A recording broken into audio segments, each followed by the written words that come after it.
Kudus, Faizul Anwar bin Hamdan, Nuqman Al-Muqarin bin Syahrul Nizam, Zara Safia Zahiruddin, Siti Nazira Abdul Aziz, Faridah Yahya, Muhammad Kausar bin Imran Hazimin, Muhammad Nufal bin Mustafa Kamal, Nur Hilmi alias Khairuddin bin Abdullah Ilin Nuar, Sumaya binti Ilin Aminin, Ashifa Medina, Muhammad Farid, Muhammad Hakim bin Hairul Nizam, Siti Asa binti Sa'ad, Nurhana binti Muhammad Said, Nur Huwaina Insyirah binti Muhammad Filmi Faiz, Nur Anis Hayati, Muhammad Din, Yaakob bin Saleh, Marisa Mardiah binti Luqman Hakim, Mat Rasli bin Bulat, Nur Adibah binti Abdullah, Nurimah binti Miur Aziz, Ismail bin Abu Nuh, Fatimah Ali, Eden Riz bin Muhammad Ashrafi, Kamariah binti Yib, Hasya Adawiyah binti Adi Putra, Habani Hajar binti Zain, Adam Husaini bin Syamir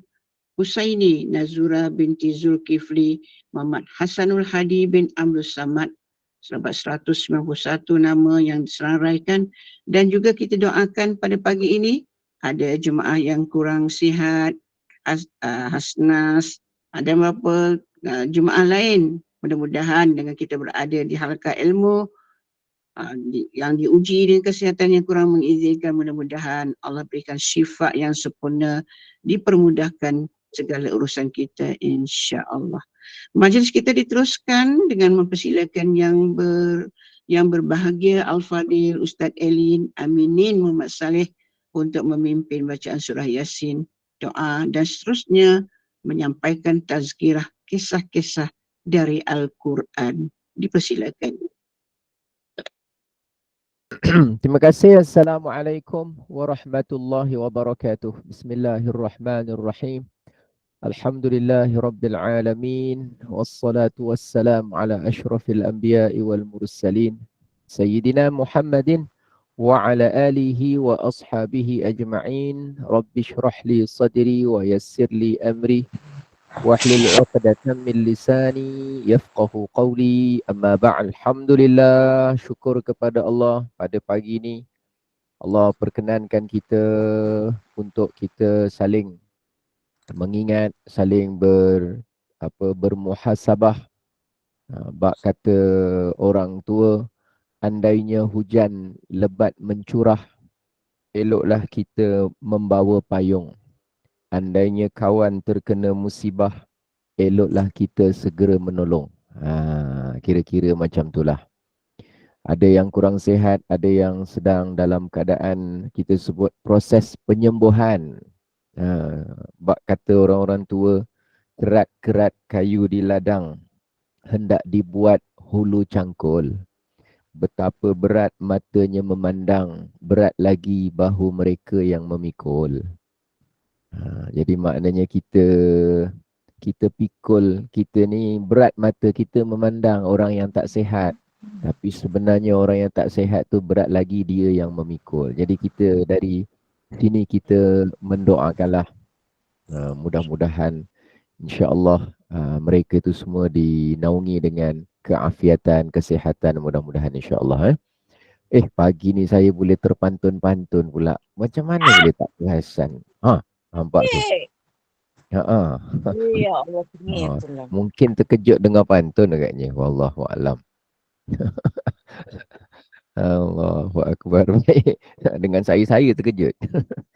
Syukur alhamdulillah. Ceria pagi semua. Boleh baca Yasin pagi ni? Alhamdulillah, insya-Allah. Alhamdulillah, bagus. Dengar suaranya tu ya Allah, menggembirakan jiwa. Alhamdulillah, mudah-mudahan insya-Allah. Hari ni kita nak baca Suara umur Yasin. 70 tahun ke atas. Masya Allah. 7 series tu kalau kereta BMW tu yang paling laju tu. 7 series tu. Alhamdulillah, Allah perkenankan kita sampai 7 series. Alhamdulillah. Saya tak tahulah sampai ke tak sampai ni. Wallahu a'lam. Hari ni sama-sama lah. Amin, amin ya Allah. Amin, amin. Mudah-mudahan. Ustaz, berapa Ustaz? Saya Sampai nak. kepada kami. Alhamdulillah, saya nak dekat 50 dah. Muda lagi Ustaz. Muda. Muda lagi ya. Oh, dekat 50 kira muda . Saya 74. 74. Masya Allah. 74 atau 47? Takut tersilap sebut. 74 rambut 74. sebelah putih. 74. Alhamdulillah. Allah Nombor 3 Ustaz. Cuba-cuba betul. nombor 3. Masya Allah. Alhamdulillah, syukur. Allah bagi kita kesempatan ni, kita sama-sama baca Yasin. Kita baca Yasin ni jangan semata-mata kerana rutin ya. Memang dia rutin. Memang dia adalah apa yang kita selalu baca. Tapi kita niat, ya Allah, mudah-mudahan mana tahu Yasin ni adalah Yasin yang terakhir. Allah beri kita peluang baca ya. Dulu masa saya di Mesir kan, ada satu masjid tu bila saya semayang kat tempat tu, imam dia selalu cakap, Sallu salatul muwadda'. Sallu salatul muwadda'. Sebelum nak semayang tu dia cakap gitu. Dia makna dia, solatlah kamu seumpama solat seorang yang nak mengucapkan selamat tinggal. Bila dia cakap gitu kan, kita berderau hatinya. Kita nak solat, solat asar ke solat apa kan. Nanti dia kata, Sallu salatul muwadda'. Dengan maksud, semayanglah kamu sekarang ni, sepeumpama semayang orang yang nak ucap selamat tinggal lah. Bye-bye dunia, saya last kali ni semayang. Lepas ni saya dah tak ada kat sini. Jadi bila kita semayang tu, kita, ya Allah, ini last ni aku semayang. Last aku semayang. Jadi dia nak ingatkan itu lah. Sebab kita akan jumpa juga masa yang paling akhir. Sama jugalah Yasin ni. Jadi pagi ni kita bacalah. Bukan sekadar kita ikuti saja, bukan sekadar kita dengar saja. Mungkin ni yang last kali Allah bagi kita baca ayat Quran Yasin di pagi Gema Nur Iman. Tak tahu. Jadi dalam peluang yang baik ni, kita punya badan sehat, boleh bangun, kita pun boleh baca, kita tak ada kecederaan apa berkaitan dengan anggota yang kita perlukan untuk pembacaan. Dan kita ikhlaskan hati kita niat lillahi ta'ala, semata-mata kerana Allah. Terutama saya yang sedang bercakap kat depan ni, semoga Allah jagakan hati saya ni, tolonglah. Mudah-mudahan saya ni ikhlas lillahi ta'ala. Kerana kalau tidak, saya akan jadi muflis di akhirat, kerugian banyak. Tolong doakan sama. Dan insya-Allah orang-orang yang kita doakan yang senarainya nama disebutkan sebahagian, yang lain mungkin kita dalam makluman kita, mudah-mudahan mereka diberikan sihat insya-Allah. Astaghfirullahalazim alladzi la ilaha illa huwal hayyul qayyum wa atubu ilaih. Astaghfirullahalazim alladzi la ilaha illa huwal hayyul qayyum wa atubu ilaih. Astaghfirullahalazim alladzi la ilaha illa huwal hayyul qayyum wa atubu ilaih. أعوذ بالله من الشيطان الرجيم. بسم الله الرحمن الرحيم. ياسين والقرآن الحكيم إنك لمن المرسلين على صراط مستقيم تنزيل العزيز الرحيم لتنذر قوما ما أنذر آباؤهم فهم غافلون لقد حق القول على أكثرهم فهم لا يؤمنون إنا جعلنا في أعناقهم أغلالا فهي إلى الأذقان فهم مقمحون وجعلنا من بين أيديهم سدا ومن خلفهم سدا فأغشيناهم فهم لا يبصرون وسواء عليهم أأنذرتهم أم لم تنذرهم لا يؤمنون إنما تنذر من اتبع الذكر وخشي الرحمن بالغيب فبشره بمغفرة وأجر كريم إنا نحن نحيي الموتى ونكتب ما قدموا وآثارهم وكل شيء أحصيناه في إمام مبين واضرب لهم مثلا أصحاب القرية إذ جاءها المرسلون إذ أرسلنا إليهم اثنين فكذبوهما فعززنا بثالث فقالوا إنا إليكم مرسلون قالوا ما أنتم إلا بشر مثلنا وما أنزل الرحمن من شيء إن أنتم إلا تكذبون قالوا ربنا يعلم إنا إليكم لمرسلون وما علينا إلا البلاغ المبين قالوا إنا تطيرنا بكم لئن لم تنتهوا لنرجمنكم وليمسنكم منا عذاب أليم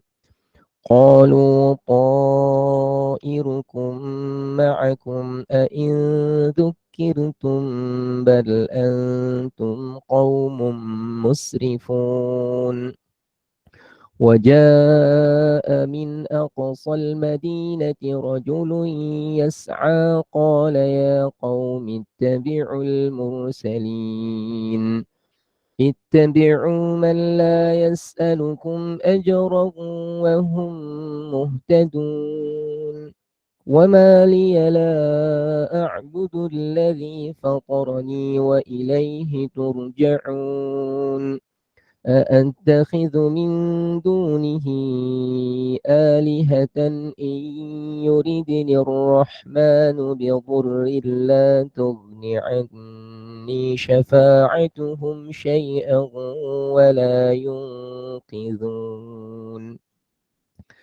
إني إذا لفي ضلال مبين إني آمنت بربكم فاسمعون قيل ادخل الجنة قال يا ليت قومي يعلمون بما غفر لي ربي وجعلني من المكرمين وما أنزلنا على قومه من بعده من جند من السماء وما كنا منزلين إن كانت إلا صيحة واحدة فإذا هم خامدون يا حسرة على العباد ما يأتيهم من رسول إلا كانوا به يستهزئون ألم يروا كم أهلكنا قبلهم من القرون أنهم إليهم لا يرجعون وإن كل لما جميع لدينا محضرون وآية لهم الأرض الميتة أحييناها وأخرجنا منها حبا فمنه يأكلون وجعلنا فيها جنات من نخيل وأعناب وفجرنا فيها من العيون ليأكلوا من ثمره وما عملته أيديهم أفلا يشكرون سبحان الذي خلق الأزواج كلها مما تنبت الأرض ومن أنفسهم ومما لا يعلمون وآية لهم الليل نسلخ منه النهار فإذا هم مظلمون والشمس تجري لمستقر لها ذلك تقدير العزيز العليم والقمر قدرناه منازل حتى عاد كالعرجون القديم لا الشمس ينبغي لها أن تدرك القمر ولا الليل سابق النهار وكل في فلك يسبحون وآية لهم أنا حملنا ذريتهم في الفلك المشحون وخلقنا لهم من مثله ما يركبون وإن نشأ نغرقهم فلا صريخ لهم ولا هم ينقذون إلا رحمة منا ومتاعا إلى حين وإذا قيل لهم اتقوا ما بين أيديكم وما خلفكم لعلكم ترحمون وما تأتيهم من آية من آيات ربهم إلا كانوا عنها معرضين وإذا قيل لهم أنفقوا مما رزقكم الله قال الذين كفروا للذين آمنوا أنطعم من لو يشاء الله أطعمه إن أنتم إلا في ضلال مبين ويقولون متى هذا الوعد إن كنتم صادقين ما ينظرون إلا صيحة واحدة تأخذهم وهم يخصمون فلا يستطيعون توصية ولا إلى أهلهم يرجعون ونفخ في الصور فإذا هم من الأجداث إلى ربهم ينسلون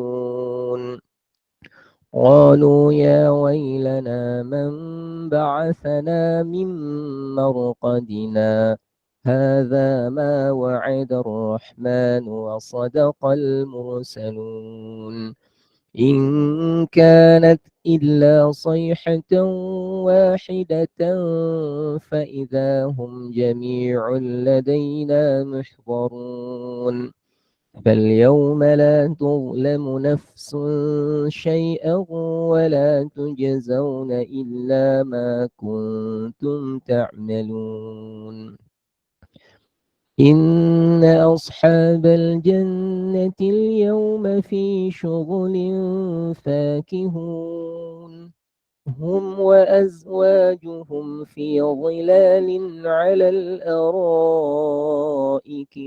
متكئون لهم فيها فاكهة ولهم ما يدعون سلام قولا من رب رحيم وامتازوا اليوم أيها المجرمون ألم أعهد إليكم يا بني آدم ألا تعبدوا الشيطان إنه لكم عدو مبين وأن اعبدوني هذا صراط مستقيم ولقد أضل منكم جبلا كثيرا أفلم تكونوا تعقلون هذه جهنم التي كنتم توعدون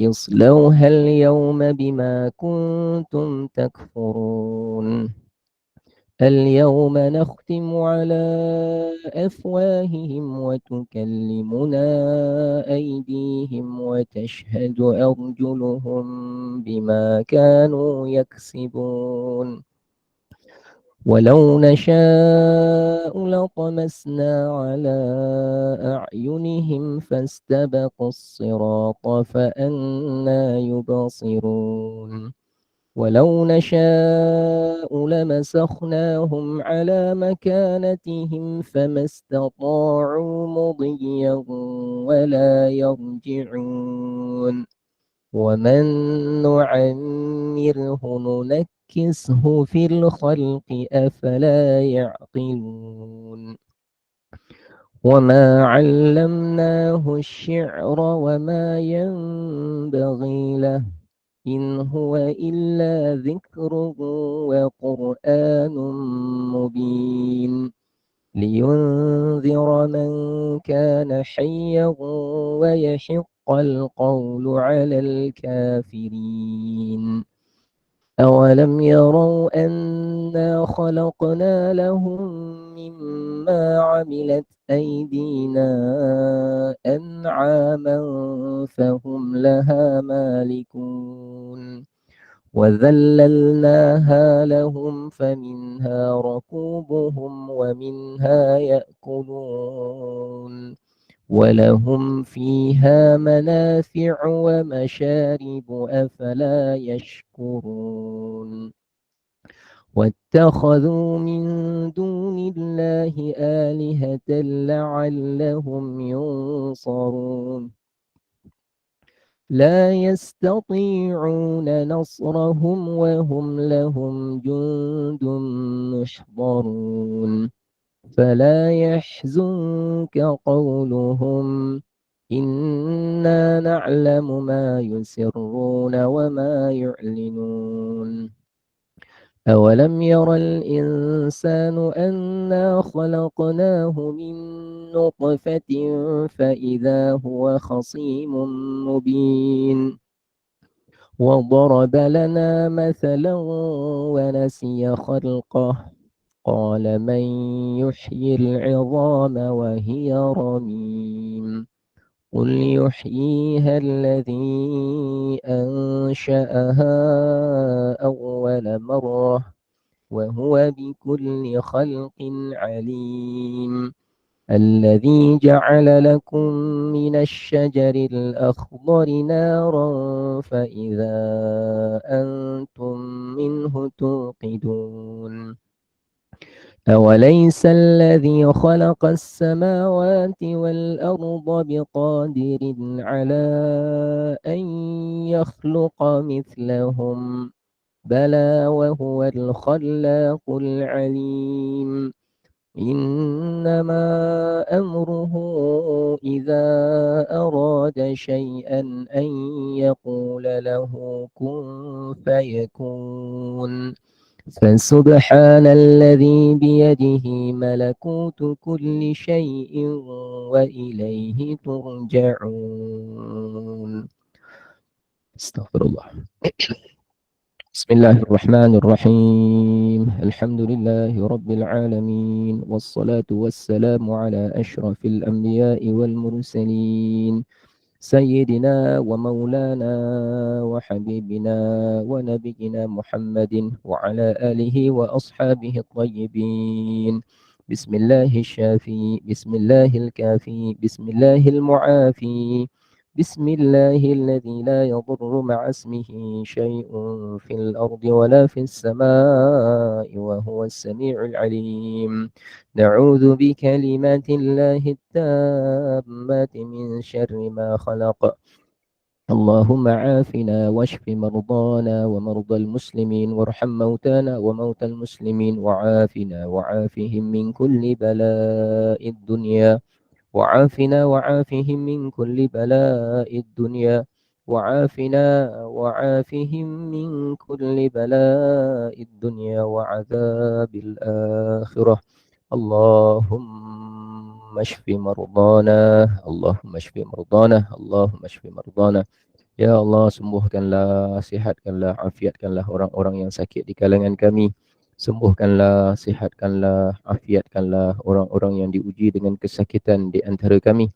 Ya Allah, kami bukan sahaja memohon kesihatan duniawi semata-mata, tetapi jadikanlah kesihatan itu sesuatu yang mempunyai manfaat besar untuk kebaikan akhirat kami. Ya Allah, kami memohon kesihatan bukan semata-mata kerana benci kepada kesakitan, kerana setiap yang berpenyakit dan setiap penyakit itu besar hikmah dan juga berintikan kebaikan. Namun kami hanya merayu kepadamu ya Allah kerana ketidakkemampuannya orang yang sakit itu untuk menanggung berterusan sakitnya dan ingin memanfaatkan waktu dan kesihatannya untuk melakukan amal soleh dan ketaatan. Ya Allah, kami mohon kesihatan bukan tanda kami tidak puas hati atau protes tentang penyakit yang sampai kepada empunya diri. Namun hanya menunjukkan rasa kehambaan diri kami ya Allah, betapa kami berhajat kepadamu, kami memerlukan Engkau ya Allah. Kami bergantung harap kepadamu ya Allah, kami bertawakal kepadamu ya Allah. Kami meletakkan pengharapan yang tinggi agar Engkau memberikan dan kembalikan semula keafiatan dan kesihatan. Ya Allah, ya Tuhan kami memohonkan kesihatan untuk mereka bukan tanda kami tidak berpuas hati dengan ketentuan takdir-Mu ya Allah. Kami menerima dengan redha setiap satu apa yang telah Engkau tentukan untuk kami dan untuk mereka. Namun sebagai hamba-Mu yang memerlukan kepada kebaikan duniawi, yang kami harapkan juga beroleh kebaikan ukhrawi, kami mohon agar diberikan afiat dan sihat untuk orang-orang yang kami doakan, yang sebahagiannya namanya kami sebutkan dan sebahagian yang lain tetap tersemat di dalam ingatan. Kami mohon kepadamu ya Allah, kabulkanlah doa kami ya Allah di pagi hari yang berkah. Kabulkan doa kami ya Allah di waktu di mana Rasulullah menyatakan keberkatan pada awal hari. Ya Allah, kabulkan doa kami ya Allah ketika kami berhimpun secara alam maya di dalam majlis yang baik. Kabulkanlah doa kami ya Allah setelah kami membacakan ayat Al-Quran. Kabulkanlah doa kami ya Allah dalam keadaan hati kami memohon kepadamu dengan penuh keikhlasan. ربنا تقبل منا دعاءنا ربنا تقبل منا حاجاتنا ربنا تقبل منا أعمالنا إنك أنت السميع العليم وتب علينا إنك أنت التواب الرحيم دعواهم فيها سبحانك اللهم وتحيتهم فيها سلام وآخر دعواهم أن الحمد لله رب العالمين تقبل الله منكم. Alhamdulillah, salam ceria, salam gembira, salam pagi, salam subuh, salam semangat, Salam mesra. salam muhibbah, salam kejujuran, salam keikhlasan. Yang terbaru sekali, salam Abang Tesla. Salam Abang Tesla, ya Allah Rabbi, bismillah. Ada yang pelik, apa Abang Tesla ni? Tak apa, pelik tak apa. Yang ada confident gembira, lain macam. Lain macam gembira. Silakan. Baik. Salam Merdeka. Betul lah, salam Merdeka. Hari ni JDT cuti. Salam sihat Ustaz. Salam kesihatan. Itulah cerita dia. Hari ni Johor dia cuti sebab ada hari Hol, hari ulang tahun Hol almarhum Sultan. Jadi pagi ni agak sunyi sikit.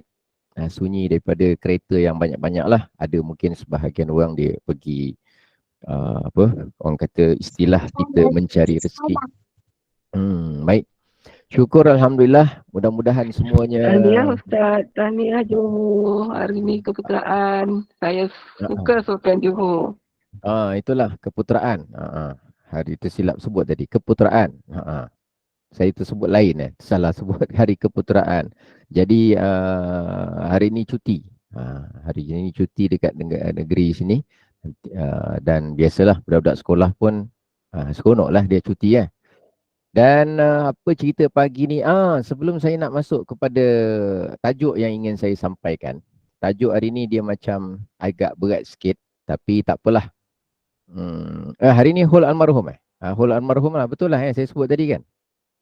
Itulah. Saya tak ingat saya sebut apa sebab kepala saya tengah fikir kat tempat lain ni. Betul Ustaz Hol. Hol lah, betul lah. Okey baik. Saya pun tak perasan saya sebut apa. Saya sebenarnya terfikirkan terfikirkan ada satu perkara yang ingin sampaikan. Tapi sebelum tu kita pergi kepada soalan cepu mas dululah. Boleh? Ya Allah. Baik, soalan dia ialah, kalau kita bawa kereta, kalau kita memandu kereta, bila nampak lampu merah, bila lampu traffic light tu hijau, kita teruskan. Bila hijau, terus. Bila merah, kita berhenti. Kan macam tu kan? Tak kisahlah duduk di Singapura ke, di Johor ke, di Malaysia ke, di Brunei ke, lebih kurang sama. Merah berhenti, hijau teruskan. Apa perkara pula terbalik? Bila merah, kita teruskan. Bila nak dekat hijau, kena berhenti. Dah bagi tahu dah bagi tahu Alah, saya salah cakap lah. Dah bagi tahu Dah bagi tahu Ya Allah, lupa lah. Semua dah jawab ni. Tak jadilah. Tak jadilah. Okey, kita rewind. Rewind. Baik semula. Kita patah balik kita punya video ni.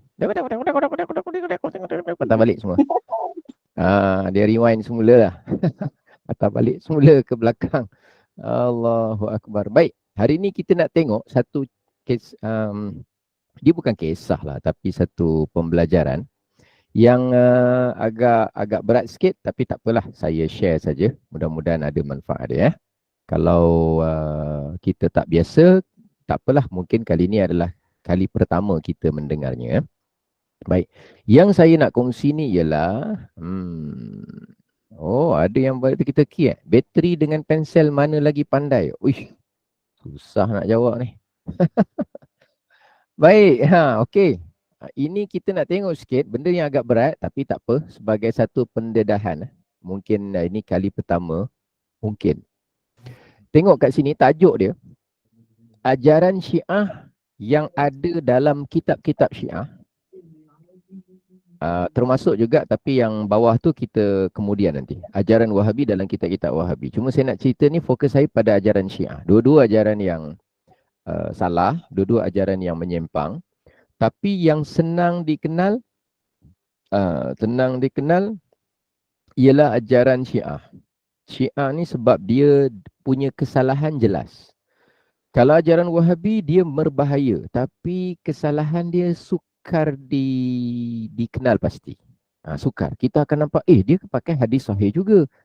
Dia pakai hadis Imam Muslim juga. Jadi kata guru saya, kalau dibuat analogi yang agak ekstrim sikit, pahaman Syiah tu macam daging khinzir, kata dia.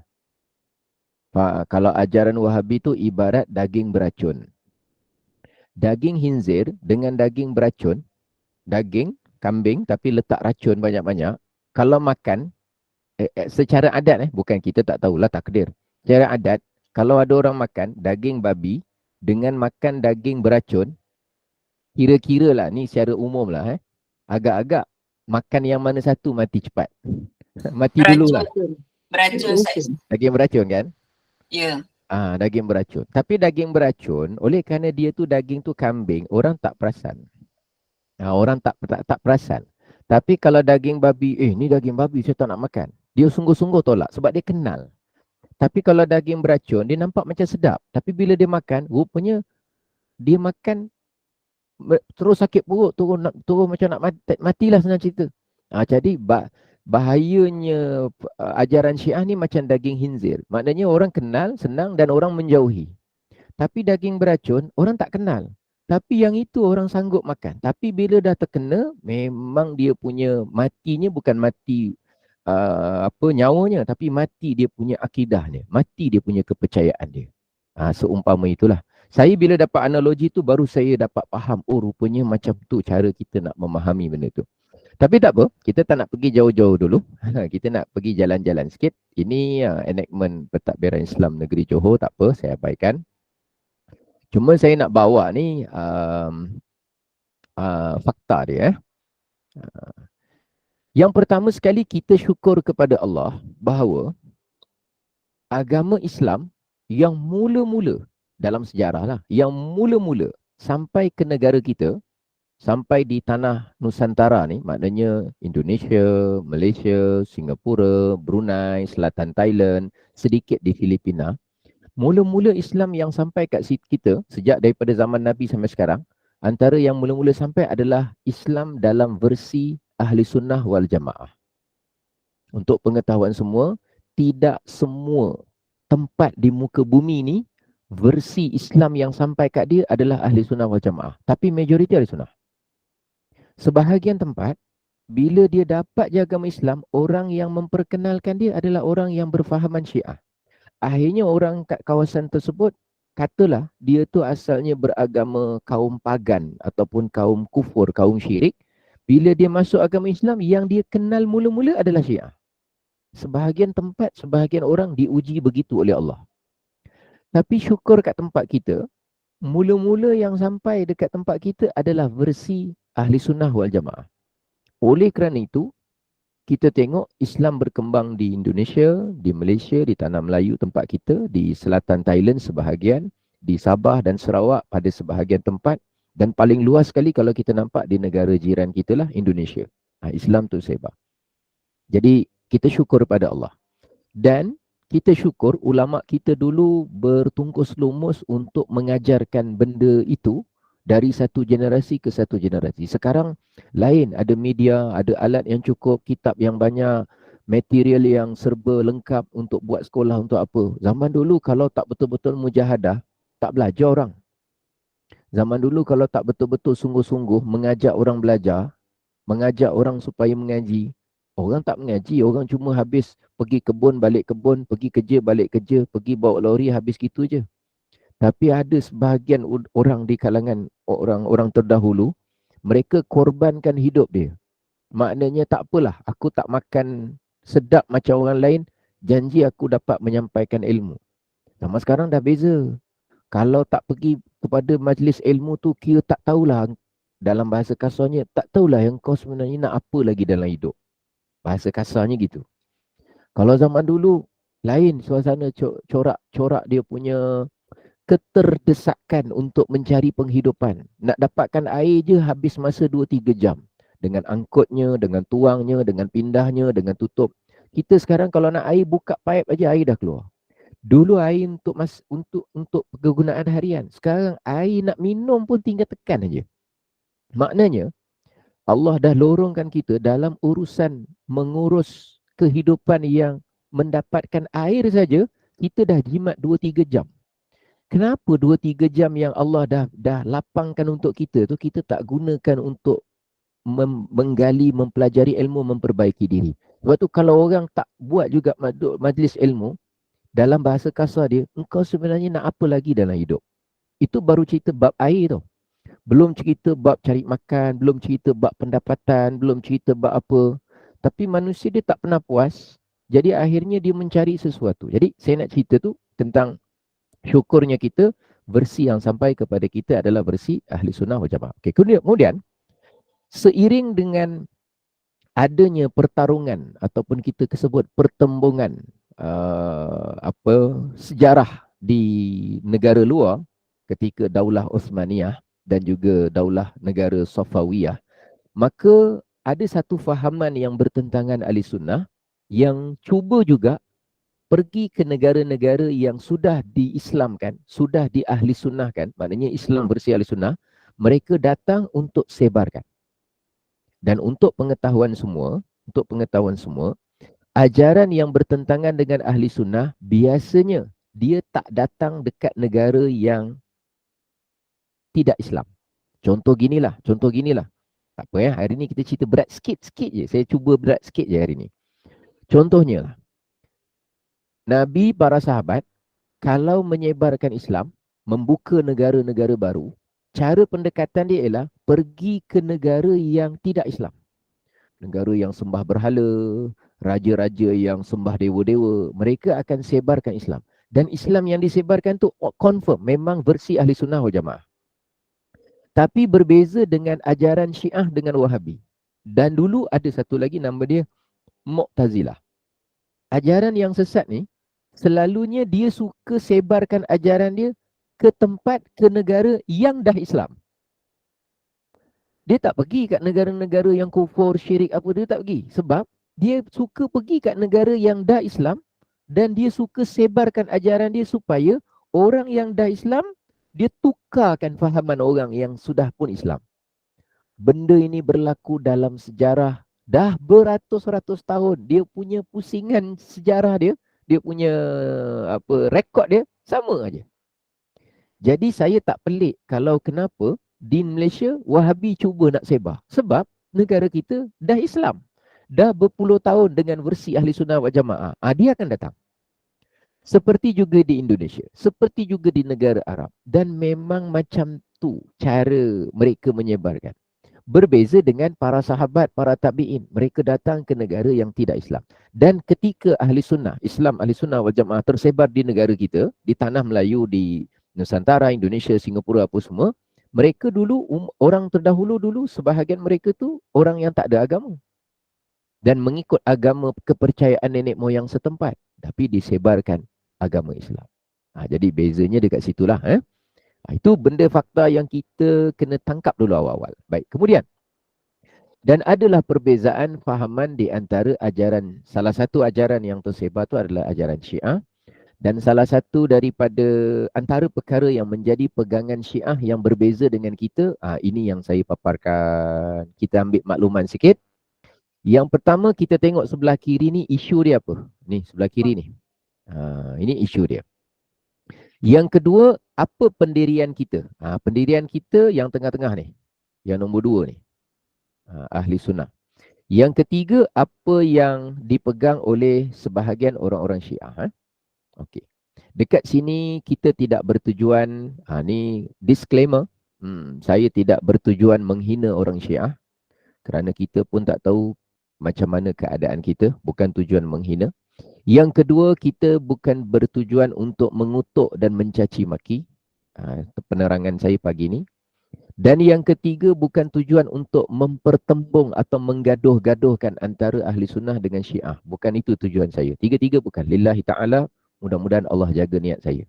Tapi oleh kerana kita perlu menerangkan perbezaan agar orang yang telah mengikuti Ahli Sunnah wal Jamaah jangan sampai terikut dan terpengaruh sekiranya ada tenaga pengajar, ada orang yang kelihatan pakaiannya seumpama orang alim, ada orang yang berpenampilan dengan penampilan agamawan, tiba-tiba bercakap sesuatu yang menyentuh topik-topik ini. Maka kita ambil perhatian supaya, kalau macam ni seingat aku dah macam masuk fahaman Syiah ni. Dan nak mengelakkan kita pula daripada orang itu tidak Syiah tetapi di-Syiah-Syiahkan. Asal ada orang kata, Habib tu sebenarnya Syiah. Kita pun ikut juga. Betul. Aku dengar Habib tu dia Syiah sebenarnya. Sedangkan dia tidak Syiah.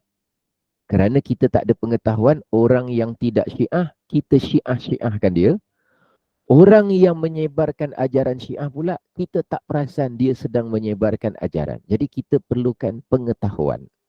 Sedikit pengetahuan. Okey, baik. Kita tengok yang pertama. Berkenaan dengan kedudukan Sayyidina Ali. Kita percaya dan kita berpegang bahawa yang pertama, Sayyidina Ali adalah termasuk ahli keluarga Nabi. Termasuk ahli keluarga Nabi. Yang kedua, beliau adalah sepupu kepada Nabi. Nama ayahnya Abu Talib, Sayyidina Ali bin Abi Talib. Abi Talib dengan Abdullah adik-beradik. Yang ketiga, Sayyidina Ali adalah khalifah yang keempat. Khalifah yang sah, orang yang soleh.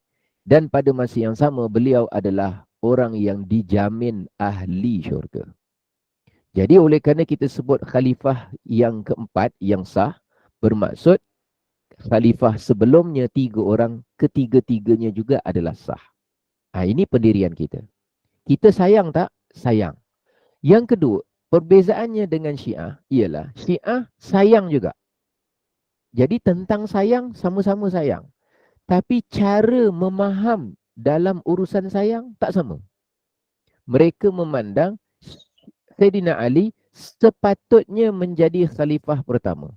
Bila sepatutnya jadi khalifah pertama, habis khalifah pertama, kedua, ketiga tu apa cerita? Mereka tuduh yang 1, 2, 3 tu perampas. Mereka tuduh lebih ekstrim, 1, 2, 3 itu tak nak mengikut pesanan dan wasiat Rasulullah. Kerana wasiat Rasulullah, Sayyidina Ali yang jadi khalifah. Dan paling ekstrim lagi, dia kata 3 itu kerana menyangkal dan tak ikut perintah kafir. Lebih ekstrim lagi. Lebih ekstrim lagi, mereka katakan bahawa mereka yang ketiga-tiga itu adalah pengkhianat. Jadi bila kerana mengatakan sepatut pertama tu, menyebabkan yang lain tu akan jadi masalah. Dan memang di antara perkara ciri-ciri ajaran yang bertentangan dengan ahli sunnah ni, biasanya dia akan terlencong sikit masuk dalam bab pemerintahan, politik dan kuasa. Biasanya gitu.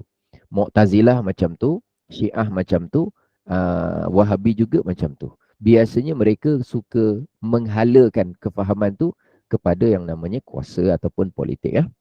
Baik, tidak mesti politik tu Syiah, bukan. Tapi menghala ke situ. Okey, itu pertama. Jadi, kalau saya sebut orang Syiah ni dia sayang Sayyidina Ali. Jadi tak bolehlah satu orang cakap dengan saya, Ustaz, bagus Syekh tu. Kenapa? Sebab Syekh tu dia sangat memuliakan Sayyidina Ali. Memuliakan Sayyidina Ali ada pada ahli sunnah, ada pada Syiah. Dua-dua memuliakan Sayyidina Ali. Cuma bagaimana dia memuliakan, yang itu akan beza. Jadi tak boleh satu orang cakap dengan saya, dia kata, bagus Syekh tu. Dia memang betul-betul lah hormat kepada Sayyidina Ali. Dia kata Sayyidina Ali adalah orang yang baik. Untuk kata Sayyidina Ali orang yang baik, kita pun kata. Malah kita kata Sayyidina Ali itu adalah orang yang dijamin syurga. Dijamin syurga, baiklah. Jadi tidak perlu kepada Syiah, kita tidak perlu kepada fahaman Syiah untuk menjadi orang yang mengatakan Sayyidina Ali orang baik. Faham maksud saya? Kita tak perlu pun. Tapi kenapa kita terpengaruh? Sebab kita tak perasan. Yang mana satu memuliakan Sayyidina Ali versi Syiah, yang mana satu memuliakan Sayyidina Ali versi ahli sunnah. Kenapa kita perlu tahu juga benda ini? Sebab sebahagian orang yang bukan Syiah dan bukan ahli sunnah, contohnya orang lain pula yang berfahaman Wahabi, dia bila dia dengar kita sebut nama Sayyidina Ali saja, mereka pula menggunakan cara yang salah. Mereka kata, ini kalau dah sebut Sayyidina Ali ni semua ada unsur Syiah ni, kata dia. Dia suka macam tu pula. Jadi kita kena tahulah perbezaan sikit-sikit ni dalam isu ni. Baik, yang kedua. Tentang ahli bait. Ahli maknanya ahli, anggota. Bait maknanya keluarga lah. Kita senang terjemah. Ahli keluarga Nabi. Baik, ahli keluarga Nabi tu siapa yang jadi ahli keluarga Nabi? Yang pertama, kita kata isteri Nabi adalah ahli keluarga Nabi. Menantu Nabi pun ahli keluarga Nabi. Termasuk. Maknanya Nabi, yang sebelah isteri, semua masuk ahli keluarga. Kedua, kerabat Bani Hashim, Bani Muttalib. Maknanya pakcik-pakcik Nabi, makcik-makcik Nabi. Itu semua masuk dalam kategori ahli bait Nabi, ahli keluarga. Dan juga anak-anak Nabi. Yang 7 orang tu semua masuk dalam ahli keluarga Nabi SAW. Jadi kalau ahli sunnah dia kata, kami sayang ahli keluarga Nabi. Kami berselawat ke atas Nabi dan juga ahli keluarganya. Maksud kita ahli keluarganya, itulah tadi tu. Bani Hashim, yang Muslim, anak-anak, isteri, menantu, semua masuk. Tapi berbeza Syiah. Syiah kalau cakap, kami sayang ahli keluarga Nabi. Cuba tanya dia, siapa yang dikatakan ahli keluarga Nabi? Biasanya mereka akan pegang 4 sahaja dulu. Ali, Sayyidina Ali, Fatimah radhiyallahu anha, Sayyidina Hasan, Sayyidina Husain. 4 saja. Jadi anak Nabi yang dia sebut Fatimah saja. Jadi dalam sebahagian kitab Syiah, bila ditanya, kenapa awak sayang ahli keluarga Nabi tapi Fatimah saja? Habis Zainab, Ummu Kulthum, Ruqayyah tak masuk. Oh, dia kata tak, yang lagi 3 orang tu cuma anak angkat, anak tiri, bukan anak betul. Awak ni kata sayang ahli keluarga Nabi tapi cuma Fatimah saja. Ya, Fatimah saja. Habis sayang ahli keluarga Nabi, sepupu Nabi semua tak masuk. Tak masuk. Habis yang masuk siapa? Ali saja. Lah, Macam mana ahli keluarga Nabi tapi Sayyidina Ali saja? Lepas tu Hasan dan Hussein saja. Kita pula, kita sayang, empat-empat ni memang kita sayang pun. Dan memang wajib kita sayang. Bukan kata sayang saja, wajib kita sayang. Wajib kita sayang tu maknanya Sayyidina Ali wajib tak kita sayang? Sayang. Cuma tak adalah kita kata ke ahli keluarga Nabi tu cuma Sayyidina Ali saja. Kita wajib sayang. Sayyidatina Fatimah kita wajib sayang tak? Wajib sayang. Rasulullah sebut itu pemimpin wanita di dalam syurga. Sayyidatina Fatimah. Hasan dan Hussein kita sayang tak? Wajib sayang. Bukan sayang saja, wajib sayang. Rasulullah pernah sebutkan banyak dalam hadis. Antaranya Al-Hasan wal-Husain Sayyida Syababi Ahlil Jannah. Sayyidina Hasan dan Sayyidina Hussein, kedua-duanya adalah ketua pemuda ahli syurga. Besok keturunan Imam Mahdi daripada zuriat keturunan Sayyidina Hasan, Sayyidina Hussein. Antara keduanya. Rasulullah bersabda nanti besok Imam Mahdi di akhir zaman, ismu husmi, wasmu abi hismu abi. Nama dia adalah sama dengan nama aku. Dan nama bapaknya adalah sama dengan nama bapakku. Dan dia daripada keturunan Rasulullah. Jadi tentang sayang Sayyidina Ali sama. Cuma cara dia sayang ialah dia mengangkat sayang Sayyidatina Fatimah tapi benci dan tak suka anak-anak Nabi yang lain. Jadi maknanya salah. Itu nama dia fahaman yang menyimpang. Walaupun dia kata sayang ahli keluarga Nabi. Baik, yang ketiga. Tentang Sayyidina Abu Bakar, Umar dan Uthman. Apa pendirian kita tentang tiga khalifah ni? Mereka adalah khulafa ar-Rashidin diiktiraf secara sepakat ulama. Sayyidina Abu Bakar kita kata ahli syurga, Umar di ahli syurga, Sayyidina Uthman juga adalah ahli syurga. Sebab tu kalau di tempat saya di Johor, saya tak pasti negeri lain. Kalau ada nanti beritahu. Di Johor, kalau solat tarawih di antara inisiatif ulama kita dulu untuk memasukkan nama empat khalifah ni dalam masyarakat. Supaya tiap-tiap tahun paling kurang sekali mereka sebut, puji dan mendoakan ialah dimasukkan dalam satu ucapan doa di antara selang antara tarawih.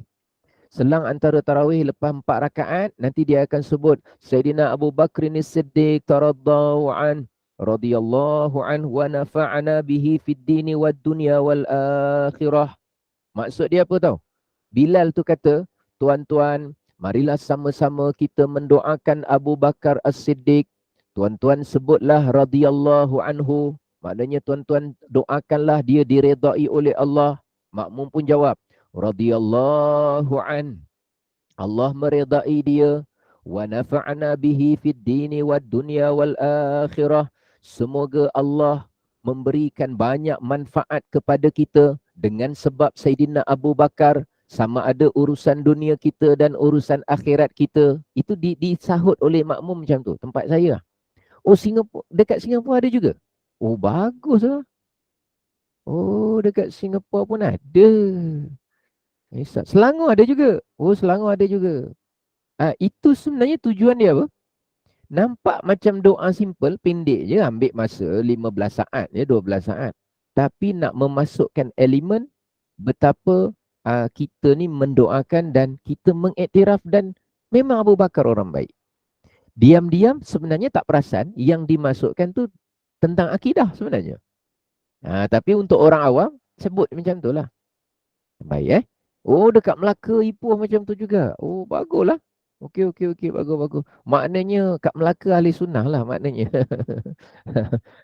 Terengganu ada juga. Masya Allah. Bagus. Okey. Macam mana pula pandangan orang Syiah? Mereka melihat kekhalifahan, maknanya pemerintahan Abu Bakar, Umar, Osman ni tak sah. Kerana mereka tu perampas, pengkhianat kepada Sayyidina Ali. Mereka tu nampak macam baik tapi rupanya mengkhianati Sayyidina Ali. Apa pula? Sayyidina Ali tak pernah menyalahkan siapa-siapa. Sayyidina Ali tak bersalah dalam bab ini. Jangan kita ingat, rupanya Sayyidina Ali macam tu dia. Tak, Sayyidina Ali tak. Mereka ni kelompok ni kemudian baru datang. Baik Baik, kemudian pendirian kita pula berkenaan dengan para sahabat. Para sahabat maknanya kat sini sahabat Rasulullah sallallahu alaihi wasallam. Secara umum kita kata sahabat Nabi ni dikira sebagai jujur, adil. Kerana Al-Quran memperakui tentang kejujuran dan baiknya sahabat Nabi. Al-Quran dalam beberapa ayat Allah Ta'ala menyatakan radhiyallahu anhum. Allah meredai mereka semua, generasi para sahabat. Jadi kita katakan sahabat adalah orang baik semua sekali. Berbeza dengan Syiah. Mereka katakan semua sahabat Nabi dikira sebagai murtad. Kecuali 3 orang saja yang tak murtad. Lain semua sahabat Nabi, semuanya dikira sebagai murtad. Kalau murtad tu kan maknanya kafir. Kalau murtad tu kan maknanya terkeluar daripada agama Islam. Kan berat tuduhan tu macam tu. Okey, Ustaz. Yang Ustaz cakap tu, sepatutnya jadi khalifah, orang Syiah kata merampas, semua dia kata sahabat Nabi ni semua murtad. Ya ke Syiah cakap gitu? Kan betul kan? Kita terfikir kan? Dan kita tak boleh tuduh orang Syiah cakap gini, main sesuka hati kita tuduh.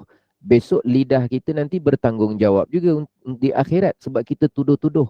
Macam ada orang, sebahagian orang, kerana dia tak sukanya Syiah, tapi dia tuduh benda yang bukan-bukan. Contohnya apa?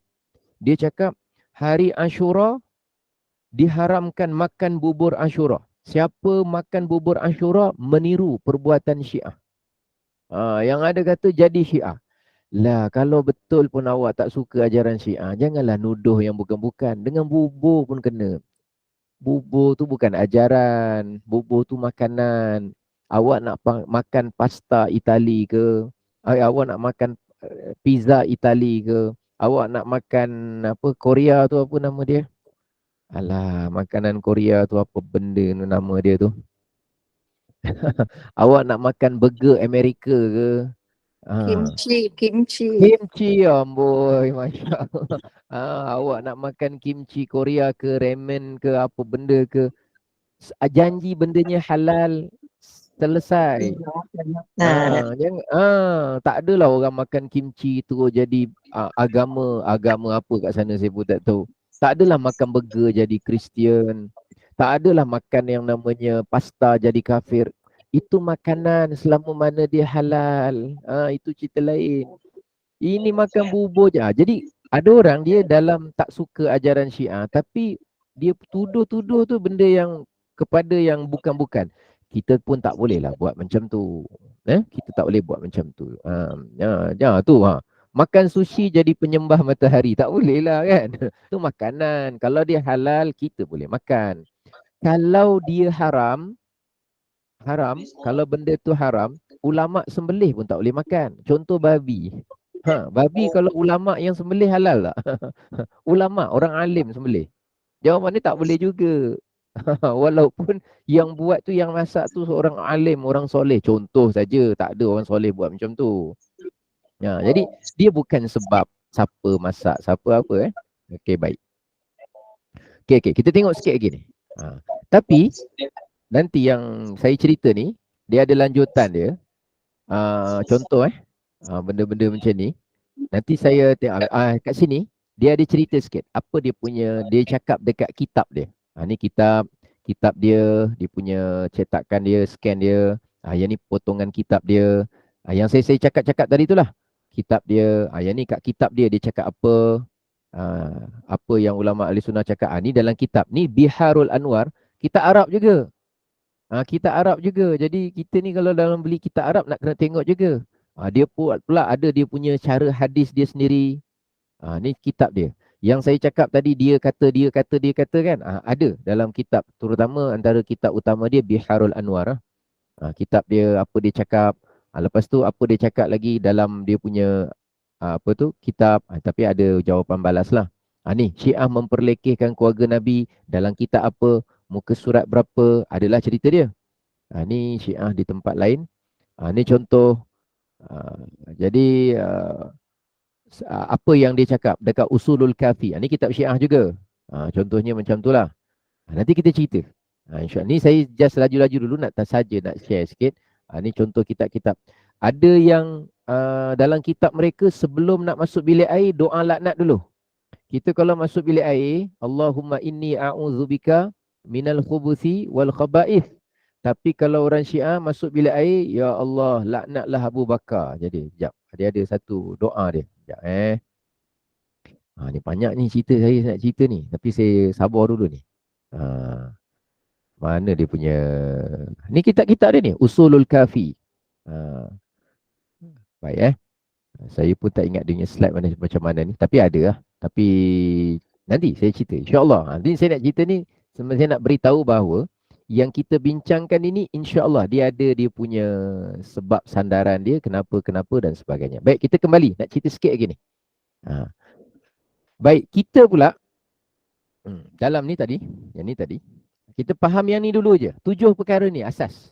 Apa dia pasal Isu yang kelima ialah tentang imamah, maknanya kepimpinan. Dalam Islam, tentang masalah kepimpinan, siapa yang patut jadi khalifah, itu dilantik secara syura. Syura tu maknanya dibincangkan. Dilantik bincang. Jadi Muhajirin Ansar bincang siapa paling layak berdasarkan isyarat dari Nabi. Mereka kata Abu Bakar. Mereka bai'ah. Lepas Sayyidina Abu Bakar wafat, bincang-bincang syura menunjukkan kepada Sayyidina Umar. Sayyidina Umar sebelum wafat dia ada calonkan beberapa 6 orang yang dia perhatikan. Tapi bila dia wafat, dibincang-bincang pilih Sayyidina Uthman. Lepas Sayyidina Uthman dah dibunuh, kemudian bincang-bincang Sayyidina Ali. Jadi dengan catatan kita sebut syura lah. Itu pendirian kita, bahawa dilantik secara syura. Boleh dibincangkan. Tetapi Syiah pula berpandangan lain. Dia kata kepimpinan mesti dilantik secara nas. Nas maknanya memang ada firman Allah, memang ada hadis Rasulullah yang menyuruh kepimpinan hanya dari keturunan Sayyidina Ali saja.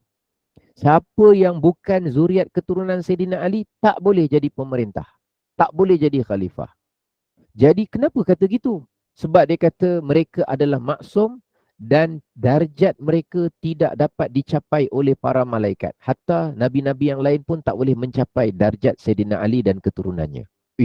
Janganlah sampai lebih-lebih sangat macam tu. Janganlah melampau sangat sampai macam tu. Itu maknanya terlalu terlalu berlebihan. Berlebihan. Tak boleh. Kita bukan menidakkan Sayyidina Ali, orang mulia, orang soleh. Rasulullah kata ana madinatul ilmi wa aliyun babuha. Aku adalah bandaraya ilmu. Sayyidina Ali adalah pintunya. Rasulullah puji Sayyidina Ali memang orang bijak, orang muda yang hebat. Itu kita tak nafikan. Tapi sampai setakat itu dengan penuh kemuliaan, tanpa berlebihan sehingga mengatakan Sayyidina Ali darjatnya mengatasi malaikat dan nabi yang lain. Janganlah. Saya pun tak tercakap macam tu.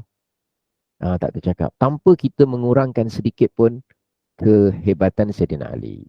Contohnya gitulah. Kemudian, perkara yang ke-6. Keghaiban Imam Mahdi. Tentang Imam Mahdi.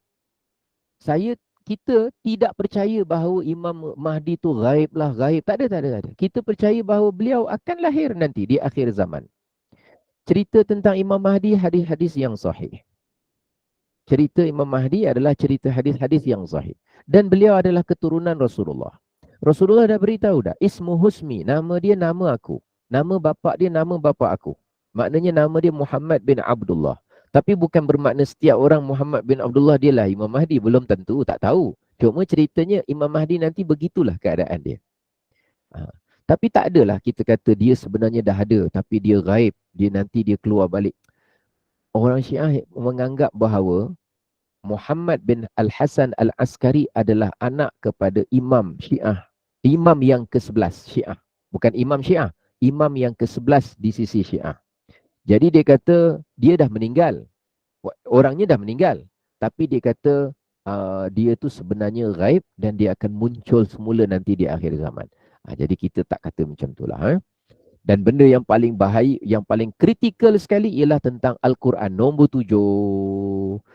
Ijma' sepakat bahawa isi Al-Quran lengkap 30 juzuk dipelihara oleh Allah. Dalam Quran, masing-masing hari ini jaga elok-elok, Gema Nur Iman. Kita berkeyakinan Quran sempurna.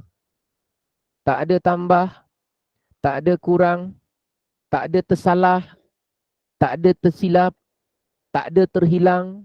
Semuanya dipelihara oleh Allah daripada ba Bismillahirrahmanirrahim sampai sin minal jinnati wan nas. Itu kita punya kepercayaan, pegang sampai mati, jangan ubah. Pegang sampai mati. Sebab dalam kitab-kitab Syiah mereka mempertikaikan isi kandungan Al-Quran. Mereka kata dalam Quran sebenarnya ada kurang, ada penyelewengan. Dan Quran yang ada hari ini adalah 1/3 saja daripada Quran sebenar. Yang Quran sebenar lagi 2/3 hanya dikumpulkan oleh Sayyidina Ali, ada pada Sayyidina Ali. Yang mana sahabat lain tak ambil daripada dia kerana sahabat lain semua dengki dengan dia. Tak suka dengan dia. Ataupun hasad kepada dia. Ataupun khianat kepada dia. Jadi cerita yang dibuat-buat macam tu kononnya untuk mendapatkan simpati daripada orang berkenaan apa yang pernah berlaku kepada ahli keluarga Nabi, tapi dengan jalan yang salah. Jadi ada beberapa gambar. Ini contoh gambar kitab ni, Usulul Kafi. Tebal kitab dia ni, tapi rupanya kitab Syiah lah. Kitab panduan Syiah. Dan yang kita pernah digembar-gemburkan dengan luka-luka ni, untuk maklumat, ini sebenarnya bukanlah ajaran keseluruhan orang Syiah setuju dengan ajaran ni. Tidak juga. Jadi jujur saja saya sebutkan, memang ada berlaku, benda-benda yang macam ni memang ada berlaku, mereka luka-lukakan diri, tetapi bukan bermakna semua orang Syiah tu bersetuju. Sebab Syiah tu dia ada mazhab-mazhab pecah-pecah dia. Hanya sebahagian mereka tu buat begitu, ada sebahagian ulama mereka juga tidak bersetuju buat yang seperti ini. Jadi saya taklah konon-konon mengkempen-kempenkan orang membenci Syiah hanya menggunakan provokasi gambar macam ni. Saya elakkanlah. Ni cuma saya nak pamerkan, nak beritahu saja. Jadi saya tak ada kata, teruklah Syiah sampai luka-lukakan diri. Tak juga, sebab ada Syiah tak setuju dengan perbuatan yang macam tu. Tapi yang tadi tu, yang fakta dalam kitab-kitab tu, yang ini memang cerita dia adalah mereka kata dan sebagainya. Jadi kita akan lanjutkan insya-Allah dari segi definisi dia apa ni, cerita sedikit. Nanti insya-Allah kita akan sentuh dalam pertemuan kita yang akan datang. Tajuk ni saya kira agak berat sikit, tapi paling kurang sekali saya pernah cerita dan sampaikan. Sekurang-kurangnya ambil maklum walaupun mungkin kita tak ingat secara keseluruhan, supaya mudah-mudahan saya ni harap sangat mudah-mudahan yang mengikuti Gema Nur Iman ni akidahnya dijaga oleh Allah. Sebab kita ni meniti usia untuk menghadap ilahi. Dunia pun sementara, tak kisah umur kita berapa. Bukan sebab tua, sebab kita memang sementara. Dan kita dalam tempoh ini kita tak nak kita punya pemahaman akidah kita terganggu. Dahlah kita tendang nak minat dan suka menuntut ilmu, tiba-tiba benda yang datang kepada kita adalah benda yang menyelewengkan pegangan. Tak berbaloi hidup kalau pegang dengan akidah yang salah. Tak berbaloi. Sekalipun perut kita kenyang, sekalipun rumah kita mewah, sekalipun duit kita banyak, tak ada makna apa pun. Jadi mudah-mudahan ini sebagai satu jalan untuk usaha yang baik. Dan mudah-mudahan kita istiqamah, konsisten, ajak kawan-kawan, sekurang-kurangnya dia dapat dengar dalam hidup dia satu kali untuk pegangan peribadi dia pun cukup, alhamdulillah. Jazakumullah khairal jaza. Terima kasih. Selamat bercuti kepada yang bercuti. Selamat makan kepada yang perut kosong. Selamat berjalan yang lututnya masih kuat. Selamat berfikir dan menuntut ilmu kepada mereka yang cintakan kebaikan. Wallahu a'lam bissawab. Saya kembalikan Assalamualaikum Ustaz. pengacara. Assalamualaikum. Ya, Ustaz, Wahabi macam mana? Apa dia punya perbezaan dengan Syiah ni, Ustaz? Wahabi. InsyaAllah nanti dekat belakang nanti kita akan susuli benda itu insyaAllah. Betul. Ahli bait tak termasuk cucu cicit Nabi ke Ustaz? Cucu masuk terus ke bawah. Terus ke bawah. Yang recently dia claim cicit Nabi itu yang datang ke Malaysia tu, macam mana kita nak confirm Ustaz ya? Ustaz, Yang itu, minta maaf. saya tidak Eri dapat nanti Ustaz. yang Nampak kita kuliah Duha apa? 8. Oh ya, okey baik. Masya Allah. Minta maaf Yang Ustaz. itu okey baik. Yang itu saya tak dapat pengesahan, tapi saya serahkan kepada orang yang lebih mengetahui, tak pasti saya. Terima kasih Ustaz. Terima kasih banyak. Assalamualaikum. Waalaikumsalam. Kita tutup kuliah dulu sebab kita ada kuliah menanti. Nanti ke? insyaAllah yang ke hadapan nanti kita sambung kat tadi. Kita sambung. Kenapa? Ini penting lah Ustaz, saya nak tanya. Puan, kita carry ke next session Puan. Puan simpan soalan dulu sebab Ustaz Fazrul masuk jam 8 insyaAllah. Kalau ada soalan tu nanti jadi panjang pula lagi huraian daripada Ustaz. Boleh? Terima kasih Ustaz, terima kasih. Kita tutup dulu kuliah kita. Okey.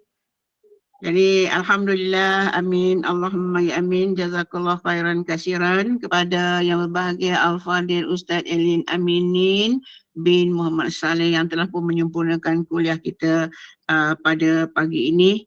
Mudah-mudahan asbab kita baca Yasin, kita berdoa mudah-mudahan kepada yang diuji dengan pelbagai penyakit dipermudahkan, yang ada masalah juga dipermudahkan oleh Allah dengan izinnya, insyaAllah. Terima kasih kepada perkongsian ilmu Ustaz pada pagi ini.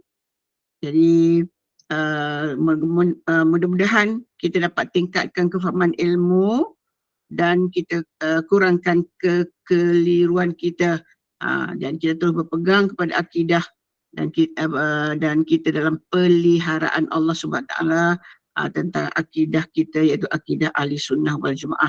Jadi mohon maaflah kepada para jemaah yang ingin mengajukan soalan, kerana bila ada soalan tu biasanya dia akan meleret, akan berkait-kait yang lagi, ada nak tanya lagi dan mengambil masa sebab kita ada kelas yang menanti pukul 8 ni kita akan memulakan. Ustaz yang menunggu ni pun dia tak boleh lama sebab dia ada kuliah seterusnya pukul 9. Jadi kalau kita ambil masa Ustaz yang kedua ni, jadi mungkin ganggu perjalanan kuliah kita yang kedua. InsyaAllah jangan lupa teruskan bersama dengan Al-Fadhil Ustaz untuk terus dapatkan pencerahan, dapatkan ilmu, mungkin dapat hilangkan kekeliruan kita dan tingkatkan kefahaman ilmu tentang isu-isu berkaitan dengan Syiah dan akidah Ahlussunnah wal Jamaah. InsyaAllah mohon maaf kepada para jemaah yang dikasihi sekalian.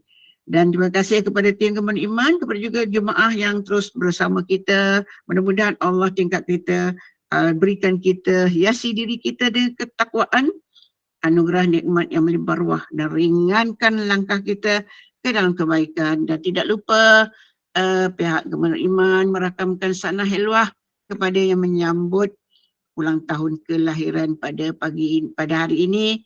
Mudah-mudahan boleh keberkatan usia, sentiasa dalam rahmat lindungan Allah Subhanahu wa Ta'ala. Sebagai penutup sekali lagi, mohon Ustaz membaca tasbih kafarah dan surah Al-As, dan saya sudah hidup. Wabillahi taufiq. Assalamualaikum warahmatullahi wabarakatuh. Bunda, Ustaz teks line Ustaz Ustaz kata maaf putus siaran. Oh, minta maaf lah Ustaz dah Sambung je putus lah lepas ni. siaran, dan kita mungkin teruskan, kita tutup kuliah kita dulu dengan subhanakallah wa bihamdika asyhadu an la ilaha illa anta astaghfiruka wa atubu ilaik. Bismillahirrahmanirrahim. Wal 'ashr innal insana lafi khusr illa allazina amanu wa 'amilus solihati wa tawasaw bil haqq wa tawasaw bis sabr. Shadaqallahul azim. Dan kita jumpa lagi untuk kuliah duha.